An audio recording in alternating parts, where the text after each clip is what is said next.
buildings. So when they notice that that zone is pulling off of them, more teams start to look for fights early because, hey, we don't want to get gate kept with this team. We'd rather take them out now, which is why we see a lot of fights happening. We're used to seeing 20 teams circle 4 on this map. Now it's 12 because teams are hungry.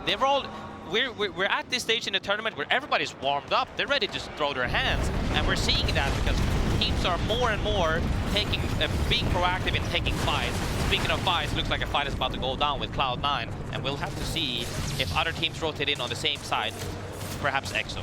Yeah, Cloud9, I mean, so close to EXO, so close to Complexity as well. I can't help but feel graceful that this is going to turn into a third-party situation. No matter what team you fight, the other is going to surely come and mess you up. And EXO right now, they're the ones picking a fight with Z9. I don't think that they know there's a third party in the area. But Swinny, having already bought some space for the team, is going to erect some cover just to make sure that this stays theirs. EXO Clan are waiting out the Gibby ult. They've got a bubble of their own. I don't suspect that EXO are giving this up, though. No, I think EXO likes punishing people for being in a bad positioning, so they're really forcing their utilities. And when they get forced utilities, they also get, you know, shot by more than Complexity as well, by E36, EXO, and also Complexity now going into another fight. Jumping right in on the Shopify Rebellion. Somebody's getting cooked in here. Right now, Yuka F is the one with the Peacekeeper doing the cooking, looking for the last kill, even through the res shield. It'll be Yuka F that takes out Shopify Rebellion, and now huddles in a corner, waiting for the rest of the game themselves. EXO came into third party, but through this bubble, Yuka's surviving for a very long time, finally going to be taken out as EXO Clan jump in, and now have the defensive bubble themselves to survive in. Fuda, outside of it, is going to go down. Swinny, bunkering at the inside of Slayers takes an off angle, but Enter Force 36 have very little resistance in front of them as they come in to take another kill off EXO. And this is what we see when the collapse happened from the western side of the map. All the teams that was in those buildings in the center zone early on are forced to join in from the same side. We saw about 5 teams just get mopped right there. And now, you know, now there's a little bit more space, a little bit more breathing room as teams are looking to get into the next zone. But there's so many pathways on this map that allows teams to survive. Enter Force 36, however, already getting even more kills than they already had. We'll have to see if they can keep this up, because I'm pretty sure they're already sitting pretty safely, which is a nice sight to see. Green Stego, bottom of the leaderboard, fighting against Complexity for their chance at one good game. Ziki finds the kill, and Go Next are going to fall. Go Next with so much momentum, now getting shut down. Unfortunately, Green Stego will join them just as quickly, moving us down even further. Furia surviving on the low ground, looking at E36. Could this be the end of one of our powerhouse teams in the winner's bracket? Keon moves on forward, but gets taken down. Furia are into the meat grinder, and Synapse shuts it down. Synapse shuts it down indeed. E36 survived the pinch. I don't think they'll get the reset here. They most likely won't. But managing to get those 3 kills and better play. And they turn on them. Aimbot actually 2-taps him. And now Crazy Raccoon is on their heels as Enter Force 36 got all 3 people up, red armor, still healing up, making sure that they can actually survive. And this is crazy, Dia. How could they survive the pinch and also get more kills and still get a readout? Don't call it a comeback, because E36 never left. Wow! Taking that chunk out of Crazy Raccoon is wild, and as one of only 4 teams left in the lobby, Crazy Raccoon can't afford overextensions like that. Now Enter Force 36 have Guild covering them on the high ground. This bubble, though, maybe a little bit early. Losing this cooldown could be incredibly punishing, as Guild still manage the real estate of E36. If Guild decide you're going down, I'm sorry, but that's how it's going to be. And I'm watching Phony drop down. I'm seeing E36. Their lease is up. They've got nowhere left to go. Hiding behind this last sliver of a Newcastle shield. Out go the Thermite, but Aimbot's already down. Synap is down. Enter Force 36. They get taken out, evicted from the low ground. Aurora fighting for height against Crazy Raccoon as Guild decided to drop down on E36. big fight here between Crazy Raccoon and Aurora as they both are using their utilities. Guild lurking nearby, even popped an evac in the background I saw. Will they join the fray by sipping up late? Or will they stay down low? And they do down 9 imps that accidentally fell off as OG Rain also goes down. Kazak, however, showing some signs of life but takes down, goes down as well. Crazy Raccoon trying to recover up against Guild. This could be Guild's win. Jesco jumping into the bubble, takes the last kill, and will give Guild a massive win in our first game on E-District. Guild definitely needed that. That was great. And that's the thing, is that they're making these decisions that a lot of teams aren't making right now, because when you see an enemy bubble get forced, you normally try to, hey, they don't have bubble, let's see if we can kill them by nading or just spamming them. Guild says they use bubble, we're using our bubble to gap close and killing them, which was the perfect timing because Crazy Raccoon opted to fight Aurora for height at that point. Yeah. And that made them, you know, ready. They popped an evac, they healed up, 9 imps fell down, they got that kill, and then they came up and cleaned up the fight. And that's just super solid decision making by Guild. I mean, I've got to give credit where it's due there. That was a great call by Phony to jump down onto the low ground. And normally, I'm not saying that in endgame scenarios, but because it starts the fight on high ground, it means so much more for Guild. It leads them to a 19-point victory. Crazy Raccoon right behind with 15 points. This game meant a lot to them as well, as it's now pushed Crazy Raccoon into 11th place overall on the leaderboards. Something that now has them in the conversation at the very least for will they be able to, in the next 2 games, make it up to the finals. Aurora, no surprise. Enterforce 36, I gotta say as well, no surprise. Definitely no surprise. They were playing that spot incredibly. The fact that they could survive between a pinch for that long on just one box, even though they had to use utilities to survive 2 angles, is crazy. However, like you said about Phony, people have been doubting him a little bit as of lately due to the fact of how his team split up after winning and everything, you know. And he's showing, you guys are doing fine, I'm doing fine. We sometimes have to remind ourselves that sometimes splitting up isn't something bad. It might be better for the both of teams. And now we're seeing, you know, the rise of Guild being on 54, which in my mind, depending on, you know, they're pretty much safe in my opinion. They just a little bit, a tiny little bit more. Is good because now we can all succeed. And isn't that the best case in both scenarios? You know, it's always fun to be a villain and have a little bit of rivalry, but at the end of the day, we want everybody to succeed as well as they can. And all I'm saying is that I'm sure it helps put a smile on Phony's face. The Guild is 3rd and Shopify Rebellion are 8th. Despite having 2 of the best performing fraggers in the tournament so far. Yeah. Which is interesting. It's just interesting. Shopify Rebellion, make no mistake, if we stopped the games now, would still go to finals on Sunday. They're still in a really good spot.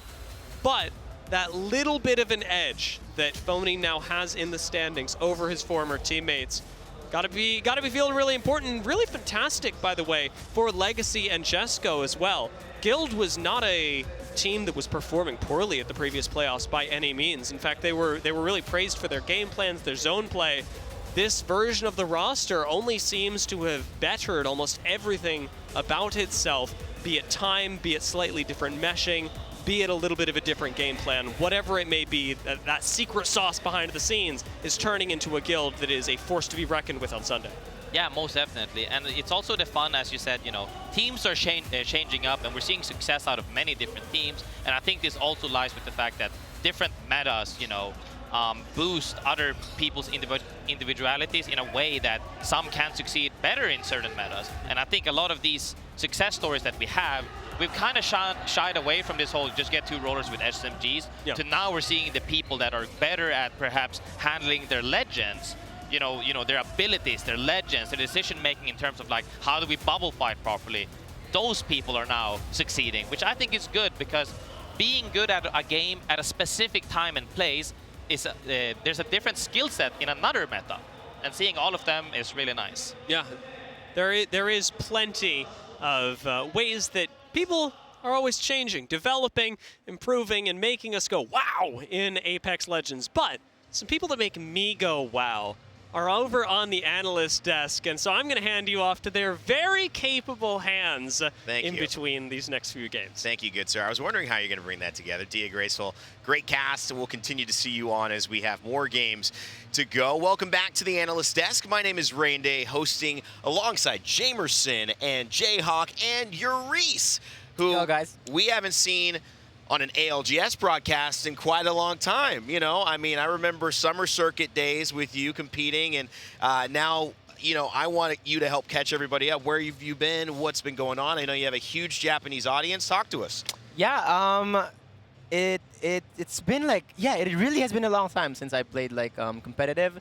I miss it. I miss this, just the wild, just the goosebumps and the adrenaline from competing. But I've been exploring like my options with Apex and the huge Japanese audience, and especially as you can see. Yeah, I can see. Yeah. It's just the amount of people in this, and it's not even the finals too. This is crazy. You know, go ahead, keep going. Yeah, and yeah, I've been learning Japanese as well. So if anyone needs translation, I can help you guys with it. Yes. But yeah, it's been an insane journey with here, and meeting my friends that I made through Apex here for the first time is such a pleasure. And yeah. Well, it's great to have you. You're doing your watch party thing over there. We see you. You're having fun. You got the hoodie as well. That is a coveted new hoodie. Yeah, I actually won this yesterday. Did you really? From the exhibition match, yeah. Awesome, man. Well, we're lucky to have you. I know you've been watching. We'll get your thoughts in a second because we have those final circles to break down that just occurred in games 4, 5, and 6. However, I want to kick it off with Jamerson here and start talking about it because game 4 got us back into the race. Yeah, we're seeing Aurora dominance here, another win for them, and honestly, they've been playing off of their prio so extremely well. Here on World's Edge, of course, we get this landslide ending. They drop on over at Survey Camp, and they were able to do a great job of whittling down the eastern side to ultimately get this position. I really want to note that their third-party timings on that Zone 3, Zone 4 to really clear out the traffic when they're rotating in has been extremely well done. We just saw them, of course, taking out Falcons on that same Zone 3 rotate to make it into the late game in game number 6. And that's a similar thing they did here, where they took out TSM on the eastern side with the third-party timing to ultimately get the win. They have been a force to be reckoned with, a true point sponge, 79 points overall. And Jayhawk, it would lead to what felt like, you know, somebody needs to show up and contest these guys. Well, what do you know? Mr. Verholz, Reps, and Zap come in. Yeah, Jamerson and I were talking in the green room that when we saw this zone pop, it looked like it was going to be a TSM or Aurora win. They were holding the north side of the map, and they did such a good job at maintaining that space. The weird part was when we got to this end game, there was actually enough cover for all 4 teams, TSM, Aurora, Falcons, and Furia, all just clumped into this tiny little spot. And when you get to that kind of a situation with all the cover from Rampart Walls, Newcastle, the Gibby Domes, I don't know who was going to win. Genuinely, I had no clue, but luckily TSM on the low ground just played their cover perfectly. They come in late, as you see, the last Gibby bubble, and then when Verholz lets that Sheila sing, good things happen. And so, boom, down goes Aurora, down goes Furia, down goes Falcons, and TSM get the win. Big shout out. I don't know why I thought of it, but Anjali Bhamani and Gabe Newell, our voice actors who join us and are such a big part of our community, now they asked for their characters to be meta last time in LA, and they are literally meta right now. So I know they're having fun watching it. And speaking of Japan, speaking Japanese, we have a lot of teams as well from APAC North, Uris, who have been dominating. Inter 34, Force 36, we've got Crazy Raccoon. What was your take on this final zone, which ended up being wild? Yeah, so the thing with these final zones nowadays is a lot of it comes down to whoever like apes who. So with the meta having the walls, the rampart, the domes, you can stall for so long, being able to like, it's whoever has the timing right that forces the other team to actually push to the other team and make them fight and get that perfect third party, which they did on that low ground and come up as they CR fought Aurora. Yeah, and at the end of the day, Aurora very aggressive. They got Falcons out, but it was Guild who would stand the test of time in Game 6. And that man right there, maybe one of the more personal and powerful stories that we have to offer in the ALGS Championship. He hoisted a trophy, the very last one we had in Mannheim, and was immediately removed from the team that won. He had his own journey of wondering, would I even get back to championships? Now, sitting in 3rd place overall in the winner's bracket after that win. Phony not only proving he's got flexibility, proving that he can keep up with the best of the best. In the kill race, 9 kills so far in this winner's bracket, and he has already been near the top 5 coming into it. A huge improvement from him, Jay, and I think overall, a testament that he is locked in and has something to prove. Absolutely. Throughout his career, I'm thinking back to FaZe Clan when he's playing with Frex and Snipedown, even to his previous team with Zainu and Koi.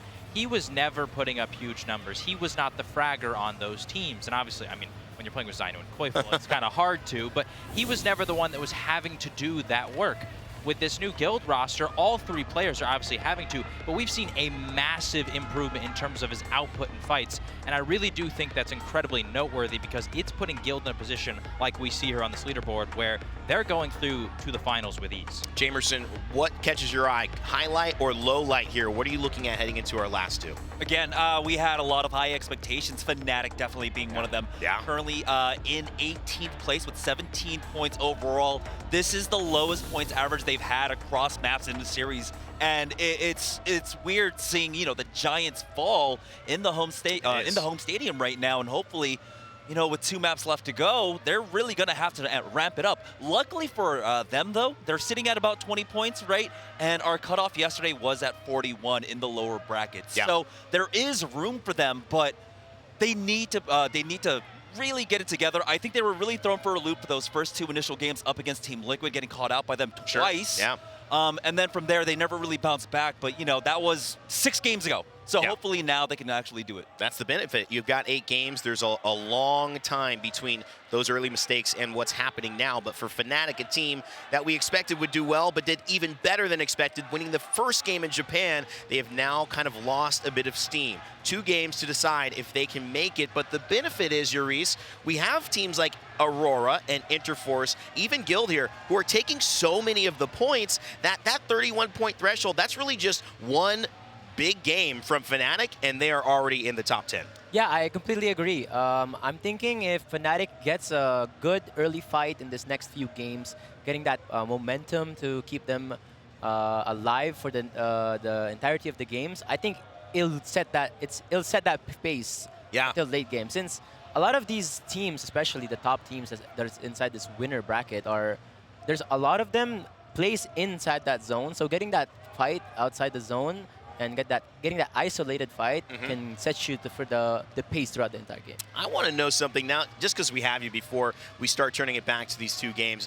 What makes this experience being in Japan as a streamer, as a content creator? We know you've migrated so much of your attention to serve this audience. We're serving this audience. This audience is really serving us. This stadium is unbelievable from our perspective. It's full to the brim of people. What is it about this place that just makes you want to play and be in the esports scene? It really is just like the energy of the fans, like showing them what you're capable of and hearing those screams when you fight other teams, like the excitement of the crowd. It really is just that adrenaline that comes from it, and especially like the Japanese fans who personally, like when you meet them in person in LANs, it's just incredible. This is also not as full as it's going to be, if you can believe that. It's going to get even more full coming up on Sunday. Yuris, it's been a pleasure, man. I'm excited to see more of your watch party. Before we let you go and turn it back over to the casters, I want your prediction on who you think is going to be the champion when it's all said and done after tomorrow. Wait, so are we for this day? No, yeah, for the entire day? I want your full prediction. Who's taking it? Oh God, not to be biased. But I'm really rooting for Falcons. Wow. Yeah, I'm really rooting for Falcons. Okay. I know they always have a slow start, but they always end up on top in the end. And I also want Fnatic to do really well and get their phase going. And I'm also thinking the Alliance and the Shopify on the top 3. Okay. Shopify and Alliance and Falcons probably, but want Fnatic to get the job done as well, just because we're in APAC. Exactly. Beautiful, man. Thank you so much for hanging out with us. That's Yuris. Check out his watch party as well. He's doing it over on Twitch or over to the right of us, basically, on this desk if you're here in Daiwa House. Jamerson, Jayhawk will be back in a few. We've got the draft coming up after this, but 2 more games to determine who is going to Championship Sunday and who might be going home. Take it away, Dia. And Graceful, it's all you to close us out. 2 games, Graceful. It's so little. I know it's an 8-game set, but when it comes down to it, especially if you're like on the line right now, these 2 games are the only thing that matter. That's the thing. You're now at the point where we need to go big or go home. Oh, sorry. Jeez. I said we're now at the point where you need to go big or go home, where, you know, teams that are below 20 points, they need huge games at this point. Well, one really big game or two solid games. And other teams that are, you know, just a few points off.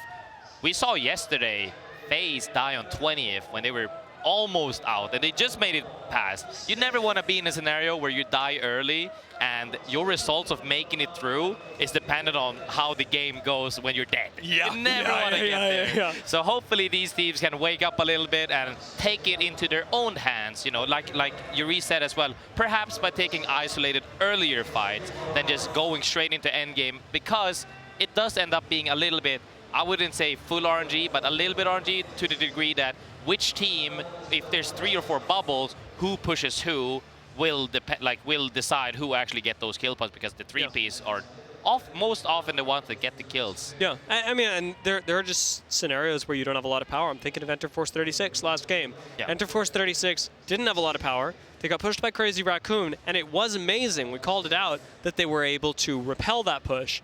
But when it comes down to it, Guild dropping on you, you haven't got anything to do about it. Even if you win the fight versus Guild, Crazy Raccoon are they're gonna jump right on top of that. Like you don't get to decide whether your game continues. You get to decide in those scenarios how many people you take with you, and that's just really tough. So putting yourself in a scenario where you always have the most impact over whether you get to continue or not, and then beyond that, just making the best decision possible to get yourself as many points is going to be the, I want to say recipe for success, but it's so general that it's hardly a recipe. It's more of just a guideline. And that's the thing is, I always like to say as well, always be proactive, don't be reactive. However, we've also seen that bite their butts. TSM swinging those stairs was being proactive. It was. In a sense. However, doing it on a timing to where one guy swings the stairs by one ends up getting them punished. So being proactive is good. However, you need to be on the same page as your team. And same page we are going into this game, because the game is finally starting. I'm always itching for it to start. I love absolutely, you know, the whole segment. But for me, gameplay is where it's at. I mean, this was pretty fast. This one was pretty. Basically, as soon as we started talking, they started the game. Like it was right there, and good thing they did, because otherwise, Graceful, you know, he gets away. He gets away. We're going to be starting off over with Guild. Not a bad choice, given that they won last game and now sit in 3rd overall. So this is a team that you are seeing on Sunday. They've absolutely written that in stone at this point in the game and the day. Coming out of Blossom Drive, they will have a little ways to go until the ring, as it does look like, and they've just gotten the information that we are going all the way over into the east by Game & Gladiators and 100 Thieves. Looks like a Heights ending to me, although we could be a little more Vibe Isle type. Most likely it could be leading into Heights, as we've seen previous zones end there, you know, a little bit south of the building, also one north of the building, where Gaming Gladiators is pretty much sitting very softly. However, you know, other teams we saw the previous game, a lot of teams went for center zone, misread the zone, got super punished by needing to rotate in from the western side. Will they learn from that, or are they going, like, there's 2 ways you can go on about it. Guys, let's play mid-speed, grab the second beacon, take a spot from then on. Or do they say, this is definitely the zone I'm calling, let's go back there again, and if it ends up pulling away from them, how will they react? Because that's the worst case scenario, but I think it should be fine. And if you want to play for third beacon as well, you've always got Humbert Labs off to the south. That's actually going to be really close to zone. I'm looking a little further over at City Hall as well, being another great place that you could grab the third beacon read from if you wanted to play edge, like Fnatic have been known to do on E-District. This time they're going to be rotating over to the south, so if they wanted to grab third beacon information, they're likely going to be one of those folks going through Old Town and Humbert Labs to do so. Yeah, most definitely. We've seen their macro before. They like to play it a little bit slow, unless the zone is pulling straight on top of them, in which case they like to offer power spots. However, I think that it's I don't know, it's gonna be tough. 17 points, 18 going into this game. They're gonna need to do something else, because even at the end of the day, if you only get placement points but no kills, will that be enough to push them into the top 10? You know, remains to be seen. Yeah, I mean, right now, Fnatic, 17 points. The cutoff for 10th right now is 31. Yeah. So it's not a huge differential, but you got to remember that even those teams that are in 10th are going to be getting points this game. So It is going to be higher than 31. The question is just by how much? How much spread of points will we see? 100 Thieves going to be expending a bubble to get everyone back up. I don't expect them to be actually pushed by C9 at this point in the game, however, as C9, they've got better things to do. Find another spot in zone, another spot in Heights, as right now if you are going to go center zone, Heights really is the place to be. There's a lot of spots that you can coexist in. Game Gladiators, unfortunately, not going to be taking anyone out of the sky today. Yeah, I mean, they're just shooting at everybody, opting to get more, you know, Evo, so they can get purple perhaps. C9 doing exactly that. This is what I like about a lot of the teams, because in scrims, what you see that down, they are bubbling at them and just wiping them. Yeah. On LAN or in actual tournaments or high-stakes scenarios, even online tournaments, you see that they get that down, they use that time for them to recover, to go for the objective, get a better spot in the zone. And I like seeing that because, you know, they're kind of on the middle of the pack to where they're not safe just yet, but making those types of plays will definitely put you in scenarios to where you can make yourself comfortable up at the top if they play it out right. You know, it reminds me of, like, you know how every meta sort of like emphasizes a different part of the game. Hold on, I'm gonna have to talk about this later because Go Next have just walked straight into another squad. This is not a good spot for them to be against EXO, but Yarka technically alive and Go Next all making it out for the moment. Aren't going to get EXO completely aping them. That was a very dangerous situation that they are lucky to be alive after. They were so low that I promise you, if they just lost just a little bit more HP, that fight would have exploded. EXO decided to also disengage after that wall came out, and, you know, they both traded a little bit more, and I think that's better for the both of them because, you know, they both are kind of in need of points currently. Swinny could have thrown a beard hair at Yarka and it'd be over. Yeah, it was that close. Yeah. I can't believe they're alive, and honestly, they probably can't either, but holding on to this spot for now, not what Go Next were going for, but after that last play, I think you're recognizing that it may be one of the better spots you're going to get until later on, where Go Next can choose to play a little more aggressively in third party, which it has been the recipe for success for people like E36 throughout the course of these games. Yeah, most definitely. And one of the funniest things as well is that, you know, I'm seeing a little bit to the side, Aurora is opting to play Mirage once again, getting more objectives on the map.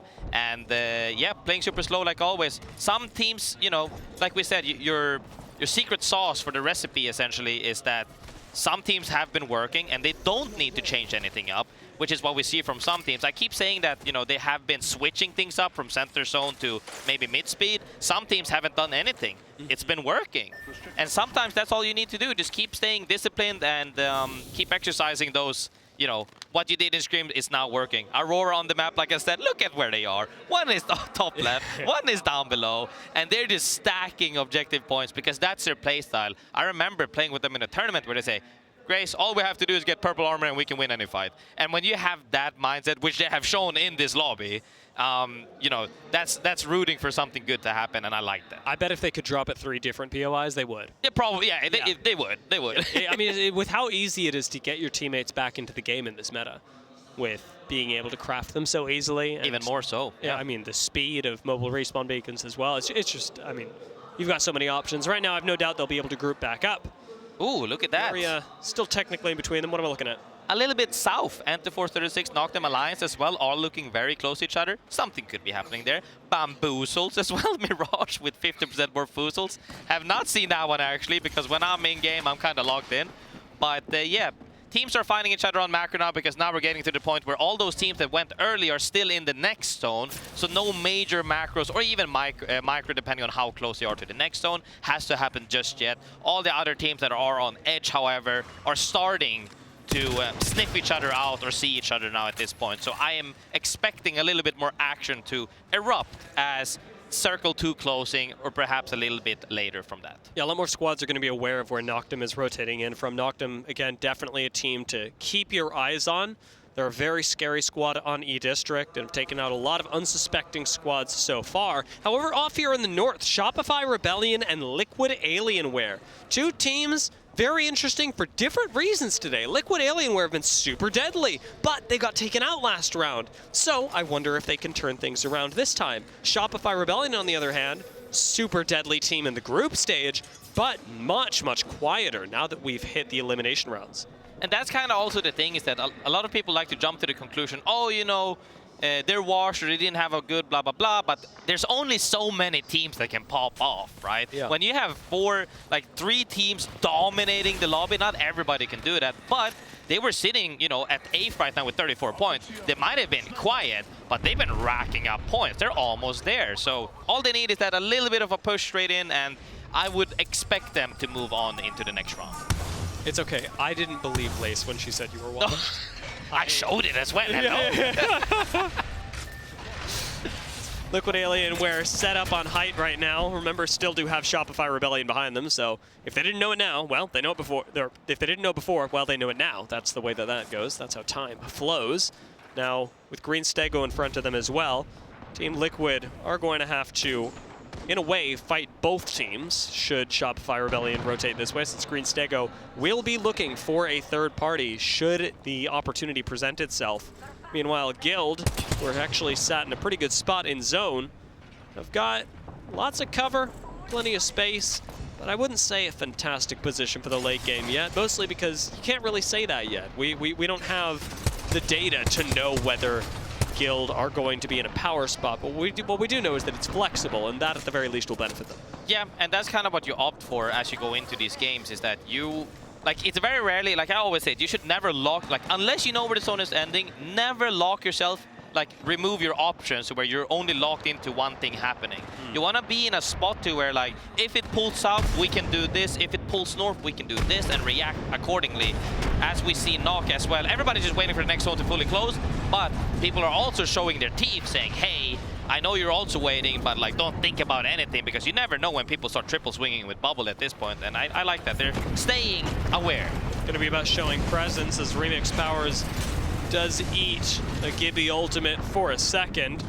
Going up against Virtus Pro, this fight's really kicking off. Noctem have no defensive cooldowns, however, and Remix Powers gets caught completely outside it without cover of the team, and as the Newcastle being the first to go down, that likely means that Noctem are going down. Virtus Pro's taking a big chunk out of them so far. Complexity are even helping out, and Noctem are going to bleed out in the open. Not a big fan of that fight that Noctem tried to push. Sure, Remix Powers, you know, overextended and got super punished by Sheila for it. I still don't like that fight specifically, because why are you trying a fight? There's 7 teams around us. We're going to get thirded. And luckily, only they got pinched and shot from far. But I'm sure that the opposite team, however, BP, very happy with that, because hey, you gave us a free opener, we're gonna take you guys down. That's one of the parts where you can feel righteous anger as Virtus Pro. You know, you're like, you pushed me, are you serious? But now Virtus Pro, they're the ones that are gonna have to do some pushing, because taking a look at the zone, us going up north is going to be pretty difficult for Virtus Pro, for Fnatic, for Go Next, for Guild. Fnatic already making some moves. On to Go Next, however. A team that has been very aggressive so far. I like the nade placement that they've got, but Fnatic have yet to actually find purchase in a way that makes me think they're going to win this fight. Instead, we just know that they're taking it. With UKF going down, it's not even looking that good. Not only that, but they're also getting shot from behind. You know, that fight was definitely rough. Tunnel fights like this, where you have to actually climb, like, you place your wall, so you have to climb over it. And then they got split and Yuka got down early. It's going to be really hard regardless, because at some point, you know, you're going to have 3 people holding whether you climb or if you swing aside. And when that space is so minuscule, you're bound to get hit, which, you know, they all got caught and they just got smoked. GG, still up on Heights, still overlooking everything. Let's not forget that Heights is their territory. And they're looking down at Falcons right now. GG are going to have to move. Falcons may very well be the recipients of them, but I want to talk for a second about Crazy Raccoon, a team right on the edge of qualification and a team in a very good spot this round. This is their penultimate game of the series, and it could be the game that pushes them into qualification for the winner's bracket right here on the north end of zone. They should have all the space in the world, all the time in the world, and Crazy Raccoon, they've already got world champions on their team. They also might get even more kills, because this zone is leading towards their side. The congested side would actually be the southern, southwest, and east side. We'll have to see if Shopify on the west side of the map can hold their side. However, everybody's just looking to gatekeep at this point, because the zone did pull off of where everybody set up early. Liquid Alienware going to be moving in from the north as well, as E36 start jumping in from the western side. This evac going to actually be very nice for them as up into the skies they descend into this very small corner that no one's really able to look at. Newcastle ultimate expenditure, I think, is a bit premature, but it gives them the opportunity to get the cooldown back for later on. It's not going to be the thing that really keeps them alive, but it may provide just that necessary bit of cover. Watch the bubble cooldown, and that goes for everyone as Crazy Raccoon start looking out themselves, taking a fight up against Green. Stego for dominance of this building that is now even further into zone and a much better spot for Crazy Raccoon. Yeah, they were looking. This is the most important part. I told you before as well. You need to look for this. Like, you at least have to try and see if you can catch somebody off guard and get it down. They said, hey, we didn't catch anybody. Let's just set up on the roof. I think that's a smart choice because they are actually in a super solid spot for the next zone. And now they're just chilling, holding everybody out, hoping that other teams run into each other. And maybe they could catch some kills coming closer towards the zone. Now, the only teams that have been eliminated so far were teams that were already outside of the top 10. So Noctum, Fnatic, and ExoClan simply are not getting the opportunity to increase their points and will be having to do that next game, if at all. Everyone else in this lobby, or at least the majority of them, are actually in a position where they have qualified. Looking a little bit further down at teams like Virtus Pro, Green, Stego, who have Crazy Raccoon on top of them. Those are the teams that really have a lot of pressure to perform. I'm going to include Complexity and even Gaming Gladiators in that. Yeah, I mean, like you said, a lot of the teams on the bottom end have gotten knocked out. However, a lot of the teams in the middle of the pack are still up live and running. And the thing is that that means the average of the lobby will go up again. Probably not to the extent as yesterday, maybe. But it's definitely interesting to see as more teams have moved into the next zone, feeling kind of comfortable. I think the next fight will probably happen on the south side into southwest side. As we see kills going down in the kill feed right now, it's gonna be messy. Go next, hoping to avoid some of that messiness. Newcastle wall right here. Not terrible, but still, and they know it, leaving their backs exposed, hoping that nobody drops down on top of them. Go next will survive for now, where Aurora in a slightly tougher spot have Alliance looking down over them. Guild suffering some losses in the kill feed as well, as we've got a lot of teams that are being taken apart. 100 Thieves going to be the first one to be fully eviscerated, taken out at 17th place. This 100 Thieves fall, Aurora, I think, are looking like the next squad. Alliance only hesitant about giving up high ground, but they're going to go for it all together, swinging into the bubble. Unlucky helps out, and Aurora will go down. 15 squads left. As the kill feed lights up, we can see what I said about Messi. Everybody's starting to fight now because they're forced to fight. However, Alliance pretty close to the next zone, actually. Yep. And they're just making sure that, hey, we just got a team wipe. We already looted. We need to reset. Now, seeing also CR still staying up on that roof. Now they're on the bad side because it pulled south instead of north. They will have to move towards the zone where Alliance was sitting kind of comfortably. Will we see even more fights happening northwest into north now? Let's not forget that other team up in the north, Liquid Alienware, gonna have a lot of pressure on them to move down further south. Cloud9 in an interesting spot all the way off to the eastern side of the ring. Could start to make their way in, but gonna be a risky game for them as well. Unfortunately, Graceful, for a lot of these teams, time is up. The zone is starting to close. Yes, zone is closing, and now teams have to make the decision. Will we fight or will we rotate in? Because all the other teams have the same opinions, and now C9 and GG looking at each other, staring each other down menacingly from bubbles to bubbles. And now GG is in a solid spot to gatekeep other teams, but will the opposite side, C9, be caught by the other remainder? 4 teams coming in from the same side. Gaming Gladiators and C9 both gonna have to fight, but Crazy Raccoon begin their fight up against the Falcons. They've lost 2, it's just Jusna who's gonna try and stick the res. The Falcons are chasing for the kill. Jusna pulls off the res and immediately goes down, but Sangjun is alive for just a little while longer as both Falcons and Crazy Raccoon will go down. Cloud9 inheriting those knocks, those kill points, and staying alive, but they turn the corner into that. TSM mowing through Sorcerer and taking him down. Now has TSM in a better spot on the low ground. C9 still alive, and GG, who held out Cloud9 earlier, have a pretty good spot as well. Lots of cover, lots of high ground. This could be their game. I asked if C9 was going to get held out by the several teams. They managed to join the fray lane and get kills, and then they get held out because there's such a big collapse on one side of the map when people misread the zone or if the zone pulls away from them. And now we're seeing Gaming Gladiators, who walked in a little bit earlier to set up, is having huge success by it. Now let's not forget, Enter Force 36 flew into this low ground ages ago. And they're still on the low ground. I haven't seen them in the kill feed. They are completely unbothered. Newcastle wall and everything. Furia, unfortunately, will go down. Liquid Alienware hitting a respawn. But Enter Force 36 still chilling in the middle of the zone. We gotta look out for them in the kill feed. This is the craziest part. They took that spot way before the zone way before the zone even pulled there. But now we're seeing the kill feed light up again as Effect takes down Jagger from T-Law, and now Neosul as well. Huge fights are breaking out. Poor Shubi tried to rat the best way he could. Got killed by E36, so they're keeping an eyes out, even though they're not fully committing to something. They're still looking for these kills as GG needs to walk in with the zone shortly. I mean, they looked hard scoped on that corner. That was a very quick kill on C9. Liquid Alienware gonna go down. Gaming Gladiators up against Complexity, as both have already bubbled. This fight is sure to happen. Gaming Gladiators do not want to give up the high ground, and Complexity physically cannot.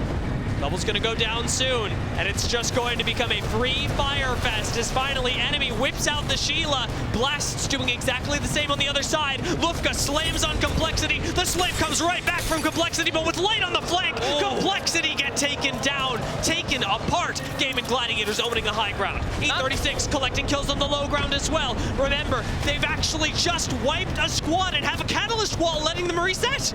Fights on the top, fights on the bottom. They clear up height and they actually get down, but they get to reset for free on height. Alliance the zone is pretty much ending, and now Go Next is going into a fight here. We'll have to see. Alliance wipe E36 in that time. Good awareness from them as the catalyst wall drops. 3 teams left. GG, Go Next, and Alliance all on the low ground.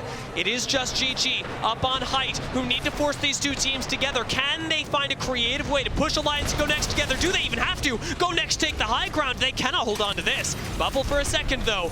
And Gaming Gladiators set up to watch everything. This should be their game. There should be no question. GG should have everything. Go Next commit onto the low ground. Alliance know they're going to fight. That is a huge nade on GG, but they've got time to reset for just a second. They're going to be dropping down soon. In come GG. Another catalyst wall to separate the fight. Go Next take the high ground instead. Alley-ooping everything as they finally drop down. It will be Go Next. It will be Go Next that avoid the fight and take the win. I was a little bit scared about that bubble, but they managed to close out the game, which was humongous from them. From cleaning up that fight on high ground earlier, where we saw like 3 cracks from 1 shotgun, was crazy. They have been consistently popping off now, and we've seen this throughout the entire tournament. They've had their moments. This is just another one on top of that. Will they keep this form up going into the next day? Because that game pretty much secured them at the top of the leaderboard as we're going into, you know, our final game later. I mean, it's moved Go Next up to 7th place. Yep. Higher than they were this entire day, and a much-deserved finish for Go Next, who again, looking at the way that they played that end game, it may be a little bit unorthodox. It may not be the way that every team would play it. The way that they swap with GG, who gave up height prematurely to drop down, was the biggest factor in Go Next's victory. Yeah, I mean, that's the thing. Sometimes you just, you know, that evac got taken as they saw the drop. Yeah. I mean, and I think the drop happened because of the bubble. I was thinking of the opposite team. The bubble came out, they looked up and they could shoot everybody. They decided to drop down low. They said, they dropped down low, let's go up high. Yeah, and that's the thing, that situational awareness in the top 3 scenario on land on the biggest stage we've ever been at in Japan right now is definitely, it's showing promise for future games for this team. I mean, I can assure you that 99.9% of people see GG drop and go, good, now we all fight. Yeah. And Go Next weren't thinking about how to win the fight. They were thinking about how to win the game. Like, really, really nice awareness to go, we don't actually have to shoot anyone. Let's get up top. And, I mean, it gets them a first place. It is 15 points to the 18 that GG managed to secure with their second. So still a good game for both teams, to be sure. Near some of our top performers from that last game. I think it'll come as no surprise that Alliance have 2 up there and GG with another 2.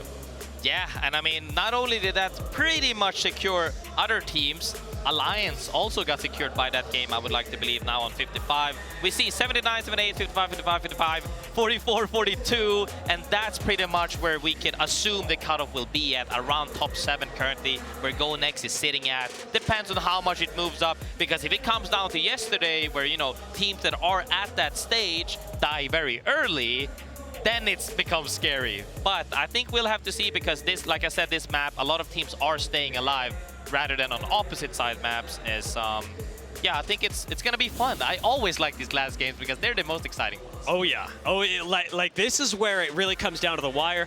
Where yesterday it came down to tiebreakers in the group stage as well.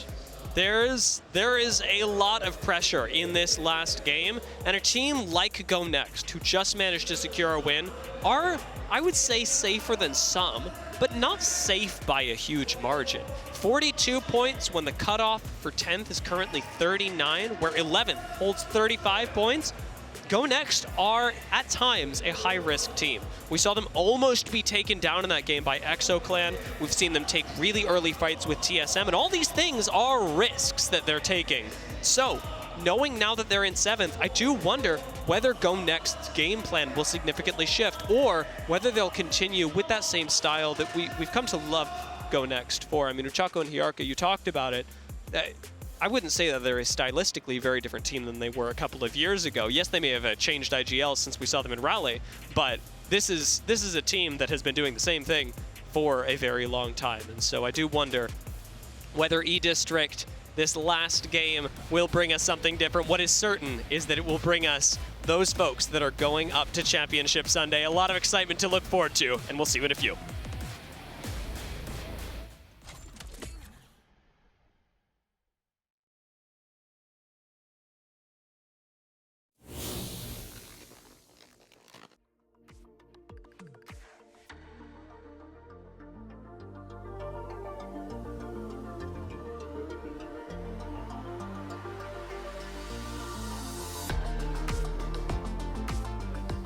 Not a good play, not a good play, help me!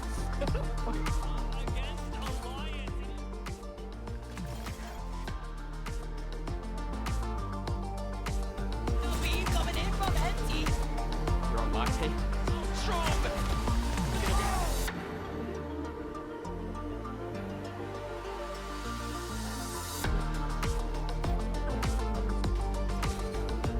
Coming in chat with me today. Good luck.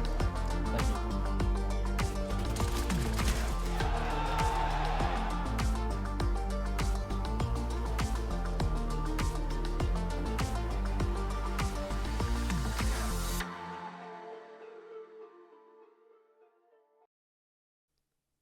Sony In Zone, the official monitor of the Apex Legends Global Series.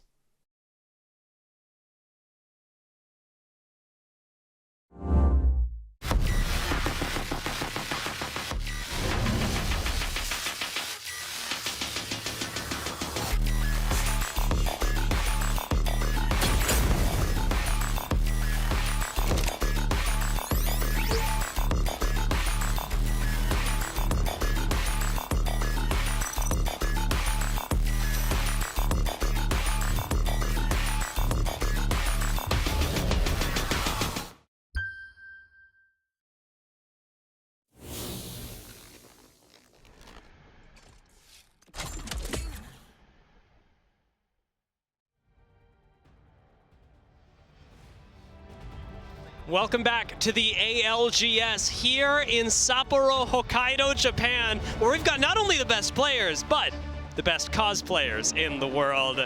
These guys have been walking around the arena all day. In fact, throughout the past couple of days, I've seen them. And you and I saw a group as we came in to the lobby today, Graceful. Wraith, I will be honest, scared me. I mean, scared you. The thing that I got surprised by was the Phoenix kit. I was like, oh my god, is this an invisible Mirage with the, with the Phoenix kit in hand jumping at me? No, it was just a cosplay of a Phoenix. I like all of them.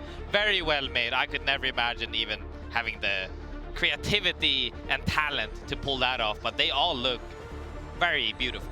Yeah, I mean, I've never done anything but the budget cosplays, and so like actually getting to see basically in-game characters right in front of you with the level of detail just as you're used to when you're actually playing the game is pretty incredible. It's almost jarring to see the realism of Apex Legends, but in your actual like physical, tangible life. They've also, of course, been really incredible, very polite folks. Getting to run into some of the cosplayers. Of course, there is a language barrier for me, so I've mostly just gone, this is amazing, thank you. Very nice. But they've all been really lovely and in character as well. Yeah, I mean, we have it all. We have amazing gameplay. We have the amazing audience. Friends and lovers meeting through the game are here to meet each other. And we have the ice sculptures outside that look phenomenal. We have the cosplayers from the in-game characters that we love and dare so much. I think, you know, it's just a wonderful event, and seeing these cosplayers specifically to me brings it, you know, a little bit. Yeah.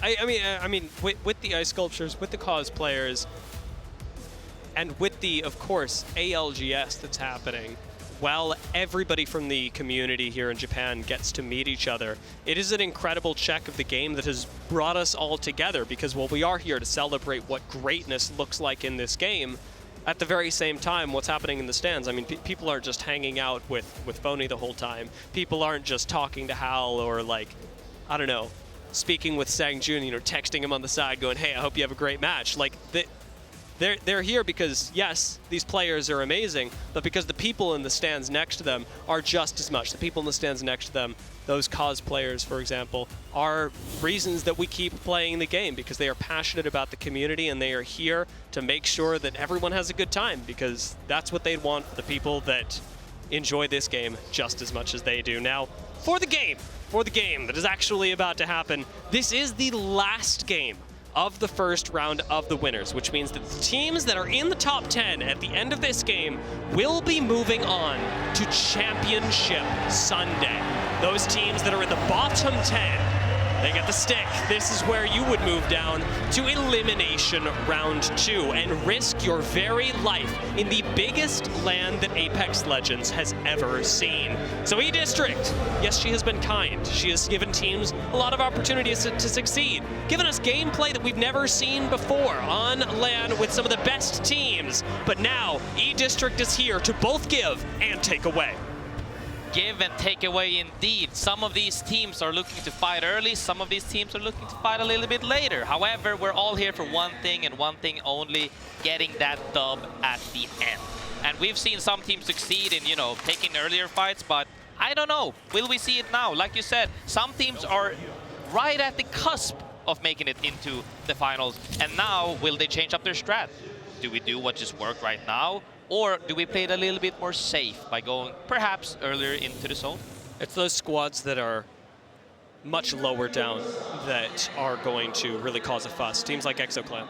ExoClan really not in a position to qualify right now. 25 points, 15th place, are going to need kills. And they're going to need kills, and a lot of them, in order to qualify to Championship Sunday with this game. And so a team like ExoClan is going to throw a wrench into other squads' game plans. Yes, they're rotating early, but expect ExoClan to look for fights. Expect them, like last game, to be ratting on teams to see if they can pick up kills, because it is the only thing that will put them into the top 10. Now, speaking of ExoClan's early rotation, it is worth noting officially that we are going down towards the south end of E-District this time around, where Alliance already have a pretty good spot in the zone should they want it. Ring console is already theirs, so Alliance do know that the zone will be pulling nearby. Yeah, I mean, if this pulls all the way south, I'm happy. If this pulls up towards the bridge, I'm happy. If this pulls into Draft Point, my favorite spot, I am very happy. We will see as, you know, teams are already starting to set up in the center of the zone. I believe that these teams, like you said, that are on the bottom half of the leaderboard currently in this lobby is throwing out Hail Marys, you know.